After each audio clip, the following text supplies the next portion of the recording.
এই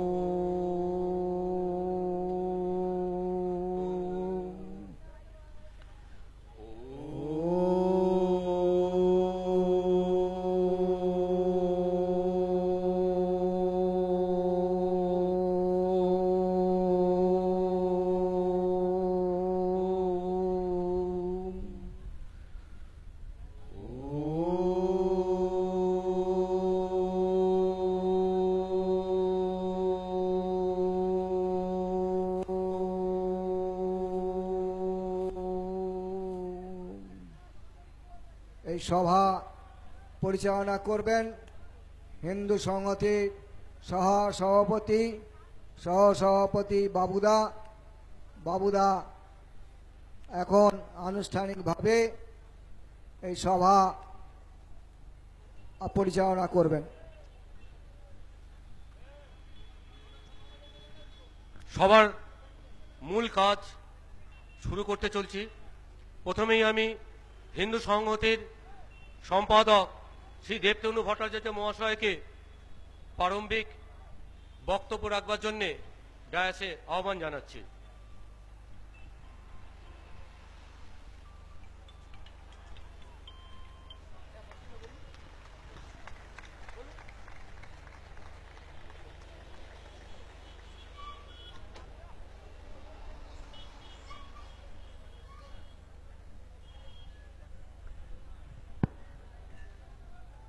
সবার শুরুতেই পশ্চিম বাংলার বিভিন্ন প্রান্ত থেকে আগত হিন্দু ধর্মযোদ্ধা আমার সংগ্রামী ভাইদের অভিনন্দন জানাচ্ছি, তাদের স্বাগত জানাচ্ছি এবং মঞ্চে উপবিষ্ট পূজ্য সন্তমণ্ডলী, মাননীয় তপনদা এবং অন্যান্য অধিকারী যারা আছেন তাদেরকে যথাযোগ্য সম্ভাষণ জানিয়ে প্রারম্ভিক কিছু কথাবার্তা হিন্দু সংহতির ব্যাপারে আমি বলবো। প্রথমেই বলতে চাই, পশ্চিমবাংলার বিভিন্ন জায়গা থেকে আমাদের কর্মীরা বিভিন্নভাবে এইখানে সভামঞ্চে পৌঁছানোর জন্য সকালবেলা থেকেই রওনা দিয়েছেন, কিন্তু জায়গায় জায়গায় হিন্দু বিরোধী, মুসলিম তোষণকারী রাজনৈতিক দলের নেতা, তাদের কর্মীরা, মোল্লাদের দালাল যারা, তারা আমাদের এই হিন্দু সংহতির কর্মীদের এখানে আসতে জায়গায় জায়গায় বাধা দিচ্ছে। তার ফলে এখনো পর্যন্ত আমাদের কর্মীরা সেইভাবে এখানে এসে পৌঁছতে পারেনি। কিন্তু এভাবে আমাদের আটকানো যাবে না। আমাদের কর্মীদের মনোবল, হিন্দু সংহতির লড়াকু সৈনিকদের মনোবল ভেঙে দেওয়া যাবে না, এটা আমি নিশ্চিত করে বলতে পারি।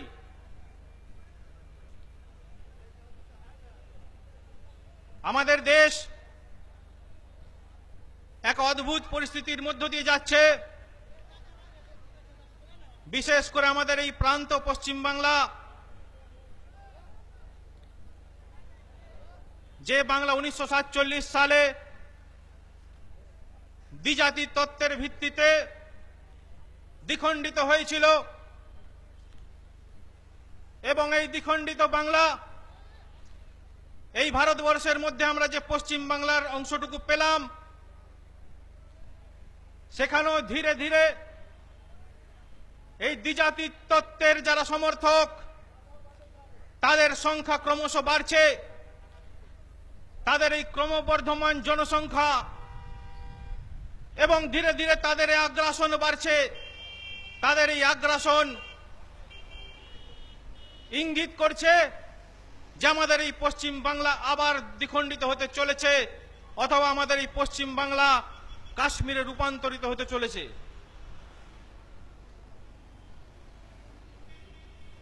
সংস্কৃতে একটা কথা আছে, একং বিশদশো হন্তি শস্ত্রে নৈকশ্চ বদ্ধতে স্বরাষ্ট্রং সপ্রজং হন্তি রাজানাং মন্ত্র বিপ্লব, মানে বিষ পান করলে একজন ব্যক্তির মৃত্যু হয়, শস্ত্রের আঘাতেও একজন ব্যক্তির মৃত্যু হয়, কিন্তু ভ্রান্ত চিন্তাধারার প্রভাবে রাজা প্রজা সহ সমগ্র জাতির বিনাশ ঘটে। এই শ্লোক যে কতটা সত্যি কথা, তার সত্যতা আমরা আমাদের ইতিহাস ঘাটলে আমরা দেখতে পাই যে আমাদের হিন্দু জাতির সামনে আমাদের ধর্মীয়, আমাদের সামাজিক এবং আমাদের রাজনৈতিক নেতারা যে ভ্রান্ত চিন্তাধারা উপস্থাপন করেছেন এবং আমাদেরকে এই ভ্রান্ত চিন্তাধারার শিকার বানিয়েছেন, সেই ভ্রান্ত চিন্তাধারার শিকার হয়ে আজকে আমরা মাটি হারিয়েছি, আমরা আমাদের মানুষ হারিয়েছি, আমার মা বোনের ইজ্জত হারিয়েছি, আমরা আমাদের হিন্দু সমাজের আত্মসম্মান হারিয়েছি, শুধুমাত্র সেই ভ্রান্ত চিন্তাধারার শিকার আমরা হয়েছি। এই যে ভ্রান্ত চিন্তাধারা, এই ভ্রান্ত চিন্তাধারা আমাদের সামনে যে সবচেয়ে বড় সত্য আছে, সেই সত্যকে ঢেকে রেখেছে। সেই সত্যটা কি? সেই সত্যটা হচ্ছে হিন্দু মুসলমান দুটি জাতি একসঙ্গে পাশাপাশি শান্তিপূর্ণভাবে বসবাস করে আমরা আমাদেরকে রাষ্ট্র নির্মাণ করছি। আমরা আমাদের এই ভারতবর্ষ যে রাষ্ট্র, সেই রাষ্ট্রটা নির্মাণ হচ্ছে হিন্দু এবং মুসলমান দুটি জাতির শান্তিপূর্ণ সহাবস্থানের মাধ্যমে একটা জাতি তৈরি হচ্ছে আমাদের। এর চেয়ে বড় মিথ্যার কিছু হতে পারে না। তার কারণ আমরা যদি ইসলামের তত্ত্ব ঘাঁটি, ইসলামের ইতিহাস ঘাঁটি, তাহলে দেখব যে ইসলাম সারা পৃথিবীর মানুষকে দুভাগে ভাগ করেছে। এক দলকে বলছে তারা মুমিন, যারা এক আল্লাহ বিশ্বাস করে এবং হযরত মুহাম্মদের পয়গম্বর সেই কথায় যারা বিশ্বাস করে। একদল মুমিন যেমন আছে, সেই রকম যারা মুমিন নয় তাদেরকে কাফির, মুশরিক, জিম্মি এরকম বিভিন্ন ভাবে তাদেরকে আলাদা করে রাখা হয়েছে। তো মুমিন বিশ্বাসী এবং ইসলামে অবিশ্বাসী সারা পৃথিবীর মানব সমাজকে মুসলমানরা দুই ভাগে ভাগ করেছে। ঠিক সেই রকম ভাবে সারা পৃথিবীর মাটিকে তারা দারুল ইসলাম এবং দারুল হারব এই দুই ভাগে ভাগ করেছে। দারুল হারব মানে যেখানে ইসলাম প্রতিষ্ঠা করার জন্য পৃথিবীর যে ভূপৃষ্ঠকে ইসলামের পতাকার তলে আনার জন্য, যে অংশে ইসলামের শাসন প্রতিষ্ঠিত করার জন্য যুদ্ধ চলছে, জেহাদ চলছে, সেই জায়গার নাম দারুল হারব। আর এই জেহাদের ফলে পৃথিবীর যে যে অংশে ইসলামের শাসন প্রতিষ্ঠিত হয়েছে, ইসলামের সবুজ পতাকার নিচে সমস্ত কিছু শরীয়তের আইন লাগু হয়েছে, সেই জায়গার নাম হচ্ছে দারুল ইসলাম। সারা পৃথিবীর দিকে আপনারা তাকিয়ে দেখুন যে সারা পৃথিবীর মানুষকে তারা দুভাগে ভাগ করেছে, সারা পৃথিবীর মাটিকে তারা দুভাগে ভাগ করেছে। আর এই ভারতবর্ষে আমাদের হিন্দু নেতারা আমাদেরকে স্বপ্ন দেখাচ্ছেন যে এই ভারতবর্ষের মাটিতে আমরা সেই ইসলামকে সঙ্গে নিয়ে, সেই মুসলমানদেরকে সঙ্গে নিয়ে আমরা শান্তিপূর্ণভাবে সহাবস্থান করব, একটা জাতি তৈরি করব, একসঙ্গে বসবাস করব, নিজেদের মধ্যে মিলেমিশে থাকব। এই সোনার পাথর বাটি এই স্বপ্ন আমাদেরকে দেখিয়ে দেখিয়ে আমাদেরকে ভ্রান্ত চিন্তাধারায় পরিচালিত করে আমাদের দেশকে খণ্ডিত করা হয়েছে। আমরা 1947 সালে আমাদের মাটি হারিয়েছি। কোটি কোটি উদ্বাস্তু, মাথায় উদ্বাস্তুর কলঙ্ক চিহ্ন নিয়ে নিঃস্ব রিক্ত ভিখারির মতো অবস্থায় সেই বাংলাদেশ, পাকিস্তান থেকে আমাদের এই ভারতবর্ষের বুকে এসে আশ্রয় নিয়েছে। লক্ষ লক্ষ হিন্দু নারী অপমানিত হয়েছেন, ধর্ষিতা হয়েছেন। এই ইসলামের নামে, এই ধর্মের নামে, এই অসহিষ্ণু মুসলিম সংস্কৃতির নামে তারা আমাদের উপরে এই অত্যাচার করেছে, আমাদের দেশকে খণ্ডিত করেছে। অথচ আমাদের সামনে, আজকেও আমাদের সামনে সেই স্বপ্নকে উপস্থাপিত করা হচ্ছে যে আমরা হিন্দু মুসলিম একই বৃন্তে দুইটি কুসুম, আমরা একসঙ্গে থাকব, এক জাতি তৈরি করব। এই ভ্রান্ত চিন্তাধারা আমাদেরকে শেষ করে ফেলছে, অবক্ষয়ের পথে নিয়ে যাচ্ছে। ভাই, আমরা যদি বাংলার মাটিতে দিকে তাকাই, 1947 সাল আমাদের এই বাংলা ভাগ হলো, 3 ভাগের 2 ভাগ চলে গেল পাকিস্তানে, পূর্ব পাকিস্তান, অধুনা বাংলাদেশ, আর মাত্র 1 ভাগ আমরা পেলাম।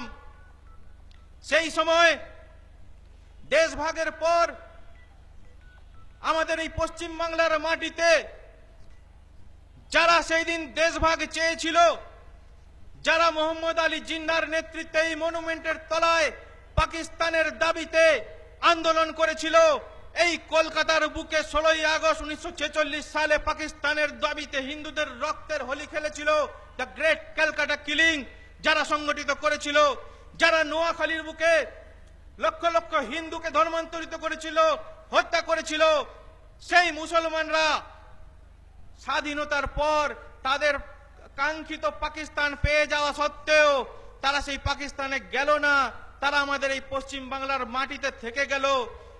ভাই, বুকে হাত রেখে নিজেকে প্রশ্ন করো, কোন নেতা, কোন ধর্মীয় নেতা, কোন রাজনৈতিক নেতা যারা আমাদেরকে সেকুলারিজম, ধর্মনিরপেক্ষতার গান শোনায়, তাদেরকে প্রশ্ন করো যে যারা 1947 সাল 14ই আগস্টের আগে পর্যন্ত পাকিস্তানের পক্ষে কথা বলছিল, পাকিস্তানের দাবি তুলছিল, পাকিস্তানের জন্য দেশকে ভাগ করতে চাইছিল, তারা 1947 সালের 15ই আগস্ট থেকে কি করে তারা ভারতীয় হয়ে গেল, কি করে তারা ভারতবর্ষকে নিজের দেশ বলে মনে করে ভারতবর্ষে থেকে গেল, কোন অধিকারে তারা এই ভারতবর্ষে থেকে গেল, কে তাদেরকে এই অধিকার দিল?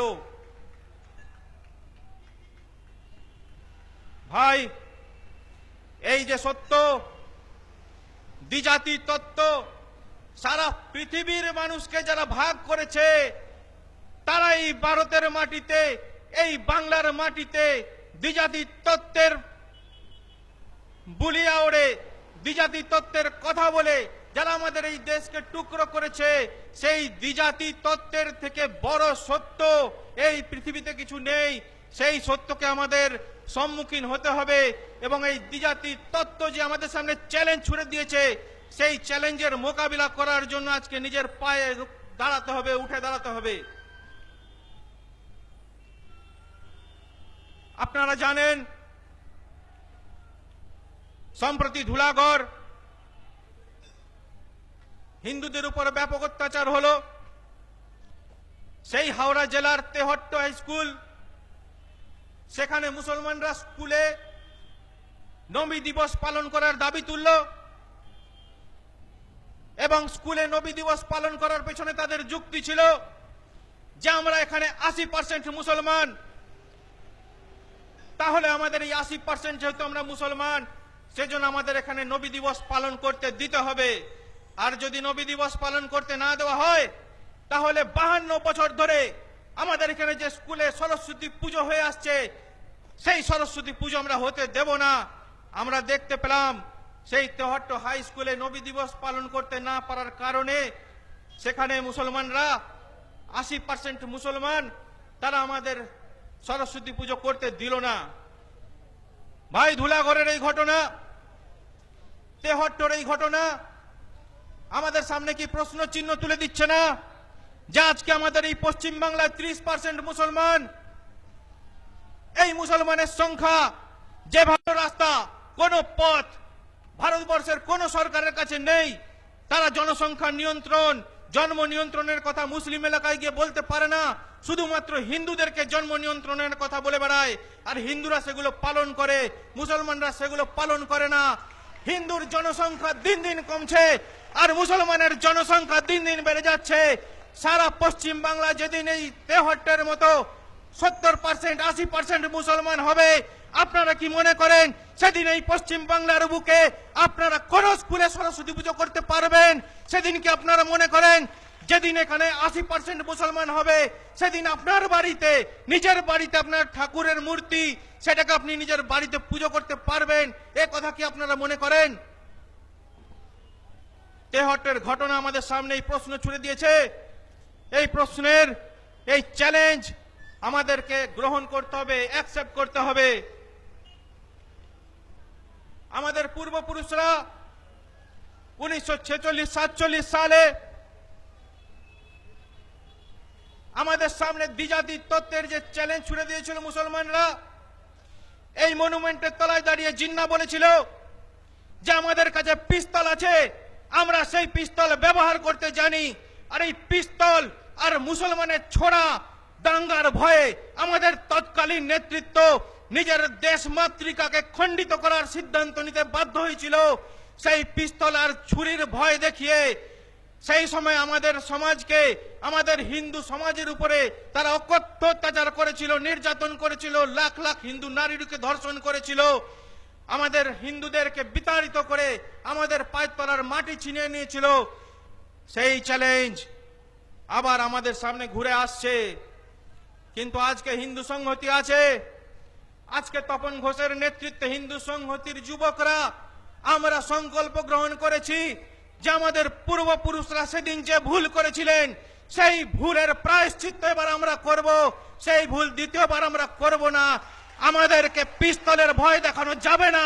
আমাদের সামনে পিস্তল বের করলে আমরা তার থেকে বড় বন্দুক বের করব, আমাদের সামনে ছোড়া বের করলে আমরা তার থেকে বড় তলোয়ার বের করব, আমাদের সামনে বন্দুক বের করলে আমরা কামান বের করব। কিন্তু 1947 সালে আমাদের পূর্বপুরুষরা যে ভুল করেছিলেন সেই ভুল করে আমাদের পায়ের তলার মাটি দ্বিতীয়বার আমরা ছাড়ব না, সূচাগ্র মেদিনীও আমরা দেব না। এই চ্যালেঞ্জ এবার আমাদের সামনে নেই। জেহাদিদের সামনে এই মঞ্চ থেকে আমরা চ্যালেঞ্জ দিচ্ছি যে তোমরা কেড়ে দেখাও, আমাদের পায়ের তলার মাটি নিয়ে দেখাও কোন জায়গাতে। তার মুক্তর জবাব যদি আমরা না দিতে পারি তাহলে আমরা হিন্দু সমাজ আমরা এই পায়ের তলার মাটি তোমাদেরকে সমর্পণ করব।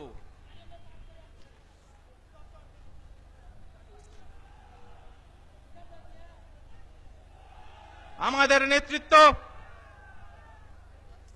বসে পড়ো ভাই, বস, জায়গা নিয়ে বসো। আমাদের নেতৃত্ব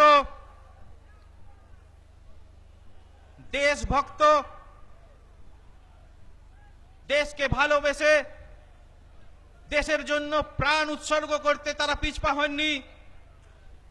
সেদিন ছিল বন্দে মাতরম নাম নিয়ে, বন্দে মাতরমের মন্ত্র বুকে নিয়ে তারা এই দেশকে স্বাধীন করার জন্য, ইংরেজদের হাত থেকে এই দেশকে স্বাধীন করার জন্য সেদিন নিজেদের শেষ রক্তবিন্দু ঢেলে দিয়েছিল। কিন্তু আমাদের এই যে ভ্রান্ত চিন্তাধারার কথা প্রথম আমি বললাম, সেই ভ্রান্ত চিন্তাধারার প্রভাবে সেদিন আমাদের নেতারা 7 সমুদ্র 13 নদীর পার থেকে আগত ইংরেজদের শত্রু হিসাবে চিনতে পারল। রানী ভিক্টোরিয়াকে আমাদের শত্রু হিসাবে তখন আমরা চিনতে পেরেছিলাম, আমাদের নেতারা চিনতে পেরেছিলেন। এবং মাত্র 200 বছরের বিদেশি শাসনকে আমাদের এই ভারতের মাটি থেকে সমূলে উৎপাটিত করে ছুঁড়ে ফেলে দেওয়ার জন্য এদিকে জালালাবাদ পাহাড়ে চট্টগ্রামে সূর্য সেনের নেতৃত্বে 14 বছরের লোকনাথ বল, টেগরা, তারা নিজেদের রক্তবিন্দু ঝলকে ঝলকে সেই জালালাবাদ পাহাড়ের মাটিকে সেচেছিল, সিঞ্চিত করেছিল। আমাদের দেশ মাতৃকা স্বাধীন হলো, আমরা ভারতকে স্বাধীন করলাম। কিন্তু ভাই, আমাদের পূর্ব দিকে চট্টগ্রামের সেই জালালাবাদ পাহাড়, যে মাটি আমাদের বিপ্লবীদের, কিশোর বিপ্লবীদের রক্তে সিঞ্চিত হয়েছিল সেদিন, সেই জালালাবাদ পাহাড়, সেই চট্টগ্রাম, সেই মাটি তো আমাদের দেশের মধ্যে আজকে আমরা পেলাম না। আমাদের পশ্চিম দিকে শহীদ ভগৎ সিং, রাজগুরু, সুখদেব, তারা ফাঁসি গেলেন। সেই লাহোর সেন্ট্রাল জেল, সেই লাহোর আজকে আমাদের ভারতের মধ্যে আমরা পেলাম না। এই দুঃখ আমরা কোনোদিন ভুলব না, যতদিন না পর্যন্ত আমরা আমাদের সেই মাটিকে উদ্ধার করতে পারি ততদিন পর্যন্ত আমাদের এই লড়াই চলবে। আমাদের হিন্দু সংহতির সংকল্প আমাদের এই মাটি থেকে, এই ভারতের মাটি থেকে আমরা এই জেহাদের বীজকে সমূলে উৎপাটিত করে বঙ্গোপসাগরে ছুঁড়ে ফেলে দেব। সেদিন আমাদের এই লড়াই শেষ হবে, তার আগে পর্যন্ত বিশ্রাম নেওয়ার কোনো সময় নেই। আমাদের সামনে আজকে এই দ্বিতীয় অগ্নিযুগ। সেই অগ্নিযুগে ক্ষুদিরাম, প্রফুল্ল চাকি, বাঘাযতীনরা যেভাবে ইংরেজদের বিরুদ্ধে লড়াই করেছিলেন সম্মুখ সমরে, ঠিক সেই রকম ভাবে এই দ্বিতীয় অগ্নিযুগের সূচনা আমাদের সভাপতি তপনদার নেতৃত্বে শুরু হয়েছে। তপনদা এই যুগ প্রবর্তক, দ্বিতীয় অগ্নিযুগের প্রবর্তন করেছেন তপন ঘোষ। তার নেতৃত্বে এই অগ্নিযুগে আমরা জিহাদি শক্তির বিরুদ্ধে, এই জিহাদি শক্তিকে আমাদের মাটি থেকে উপরে ফেলে দিয়ে আমাদের এই মাটিকে ইসলাম মুক্ত করব, এই সংকল্প আমাদেরকে গ্রহণ করতে হবে। আমাদের এই বিশাল জনসভায় যারা যারা উপস্থিত হয়েছেন, আমাদের সামনে একটাই মন্ত্র, হিন্দু সংহতি। গ্রাম থেকে গ্রামান্তরে আমাদের এই হিন্দু সংহতির মন্ত্রকে পৌঁছে দিতে হবে, আমাদের এই লড়াইয়ের মন্ত্রকে পৌঁছে দিতে হবে, আমাদের এই সংগ্রামের মন্ত্রকে পৌঁছে দিতে হবে, আমাদের এই বিপ্লবের মন্ত্রকে পৌঁছে দিতে হবে। আর এই বিপ্লবের মন্ত্রকে বুকে নিয়ে আজকের এই সভা মঞ্চ থেকে আমরা যখন নিজের নিজের বাড়িতে যাব, এই বিপ্লবের আগুনকে বুকে নিয়ে আমরা নিজের নিজের জায়গায় যাব। সেখানে এই বিপ্লবের আগুন আমাদের বুক থেকে ছড়িয়ে পড়বে দাবানলের মতো। চারদিকে জিহাদি শক্তি যারা আছে তারা কেঁপে যাবে, আমাদের এই আগুনে ঝলসে পুড়ে যাবে তারা। এমন একটা পরিবেশ সৃষ্টি করতে হবে, হিন্দু সংহতির মন্ত্রকে এমন একটা জায়গায় নিয়ে পৌঁছাতে হবে আমাদের, যে জিহাদি শক্তির বুক কাঁপবে গ্রামে গঞ্জে। জিহাদি মায়েরা তাদের বাচ্চাদের ঘুম পাড়ানোর সময় ভয় দেখিয়ে বলবে যে বাচ্চা ঘুমিয়ে পড়, না হলে হিন্দু সংহতি আসছে, তপন ঘোষ আসছে। সেই রকম পরিবেশ আমাদের জায়গায় জায়গায় তৈরি করতে হবে, আতঙ্কের পরিবেশ তৈরি করতে হবে। দেশ বিরোধী যারা আছে তাদের আমাদের দেশের মাটির দিকে, আমাদের মা বোনের দিকে, আমাদের ধর্মীয় প্রতিষ্ঠানের দিকে, আমাদের দেব মূর্তির দিকে বাঁকা চোখে তাকানোর সাহস হবে না। যে চোখ আমাদের মায়ের দিকে উঠবে, বোনের দিকে উঠবে, সেই চোখকে উপড়ে ফেলে দেব। যে হাত আমাদের মায়েদের অপমান করার জন্য এগিয়ে আসবে, সেই হাতকে কেটে ফেলে দেব। যে হাত আমাদের এই মাটিকে আমাদের হাত থেকে ছিনিয়ে নেওয়ার চেষ্টা করবে, তাদেরকে এখান থেকে তুলে আমরা এই মাটি থেকে উৎখাত করব। এই সংকল্প বুকে নিয়ে আমাদেরকে নিজের নিজের জায়গায় ফিরতে হবে। বন্ধু, জায়গায় জায়গায় আমাদের হিন্দু সংহতির কর্মীরা আজকে লড়াই করছে এখানে আসার জন্য। জায়গায় জায়গায় মুসলমানরা তাদেরকে আটকেছে, সেখানে তারা পরাজয় স্বীকার করেনি। সেখানে গাড়ি থেকে নেমে ইটের জবাব পাথর দিয়ে তারা সেখানে দিচ্ছে, তারাও এসে পৌঁছাবে। আমাদের এখানে সংকল্প নিয়ে যেতে হবে যে আমাদের এই লড়াইয়ের মঞ্চ থেকে লড়াইকে আমরা পশ্চিম বাংলার সমস্ত গ্রামে পৌঁছে দেব। এই সংকল্প নিয়ে যদি আমরা ফিরতে পারি, তাহলে এই সভা মঞ্চ, এই আমাদের হিন্দু সংহতির সভা সফল হয়েছে বলে আমি মনে করব। সবাই একবার জোরে বলুন, হিন্দুর স্বার্থে হিন্দু সংহতি লড়ছে, হিন্দুর স্বার্থে হিন্দু সংহতি লড়ছে, হিন্দুর স্বার্থে হিন্দু সংহতি লড়ছে। আমি মাইকে এলাম। আমাদের রাজ্য পরিচালনা করছেন দ্বিতীয়বারের জন্য নির্বাচনে জিতে শ্রীমতী মমতা ব্যানার্জি। তাকে বিভিন্ন জন বিভিন্ন নামে ডাকেন, কেউ মমতাজ বেগম ডাকেন, কেউ জিহাদি মমতা ডাকেন। তিনি এই রাজ্য, মমতা ব্যানার্জি এই রাজ্য কেমন করে পরিচালনা করছেন, কত সুন্দরভাবে প্রশাসন চালাচ্ছেন, তা আজকে আমি আপনাদের সামনে উপস্থিত করছি। প্রদীপ মণ্ডল,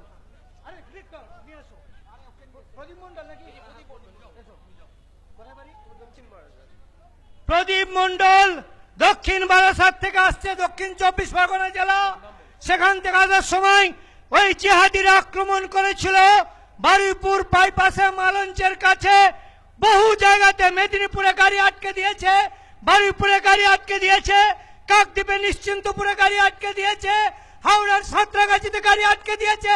মমতা ব্যানার্জি গাড়ি আটকে দেওয়ার নির্দেশ দিয়েছেন কিনা আমি জানতে চাই। মমতা ব্যানার্জির পুলিশ তারা মুসলমানের ভয়ে টেবিলের নিচে গিয়ে লোকায়। আজকে তারা আমরা আমাদের ছেলেদেরকে বলেছিলাম, শোনো ভাই, আমরা আমাদের ছেলেদেরকে বলেছিলাম যে তোমরা কোনো অস্ত্র শস্ত্র নিয়ে আসবে না, তোমরা কোনো অস্ত্র শস্ত্র নিয়ে আসবে না। তাই প্রদীপ মণ্ডলকে মেরে হাত ভেঙে দিয়েছে, মাথা ফাটিয়ে দিয়েছে।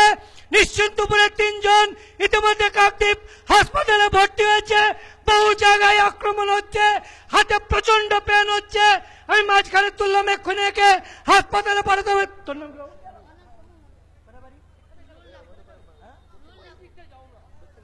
দক্ষিণ বারাসাত নুরুল্লাহপুরে কি নাম, শম্ভু মণ্ডল, এর চোট লেগেছে। এইরকম ভাবে এদের উপরে চোট লেগেছে।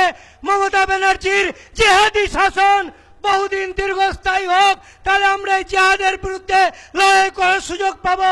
এইভাবে মমতা ব্যানার্জির প্রশ্রয়ে এখান থেকে ইমাম বরকতির উস্কানিতে মমতা ব্যানার্জির প্রশ্রয়ে, মমতা ব্যানার্জির ছবি লাগিয়ে রেখে ইমাম বরকতি ক্রমাগত উস্কানি দিয়ে যাচ্ছে ওই শয়তানটা। আর সেই উস্কানিতে আমাদের হিন্দুর উপরে এই আক্রমণ হচ্ছে। একে এখনই হাসপাতালে পাঠাচ্ছি। এরপর থেকে ছেলেরা তোমরা নিজেদের প্রস্তুতি নিয়ে আসবে, তোমরা নিজেদের আত্মরক্ষার প্রস্তুতি নিয়ে আসবে, এই আমি বলে দিচ্ছি। আমি এখন এদেরকে হাসপাতালে পাঠাচ্ছি। বাবু যাও, হাসপাতালে যাও, তোমরা হাসপাতালে যাও। এরপর আমাদের আমেরিকার বক্তব্য রাখবেন, উনি বাংলা বোঝেন না, সেই জন্য আমি 2 মিনিটে ইংরেজিতে ওনার বোঝার জন্য ব্যাকগ্রাউন্ড বলে দিচ্ছি। Now I want to just inform my honorable guests from USA, particularly they don't understand Bengali, therefore I am just want to inform them that in several places our vehicles carrying our supporters have been attacked. In at least 10-12 places our vehicle, our caravan have been attacked, and Muslims attacked sometime in some places. The Trinamool, the agent of Muslims, Trinamool local leaders orchestrated these attacks, and therefore our supporters could not come here, and that's why the size of this meeting is this. Otherwise it was expected to far more crowd. However, they have been attacked, they have been injured, because now this West Bengal under the rule of Mamata Banerjee has become the breeding ground of Islamic Jihad, and we have to fight against this Islamic Jihad. And therefore with this background, more than 50% of our supporters could not come here. With this information, I will hand over mic to our Samir Goharai.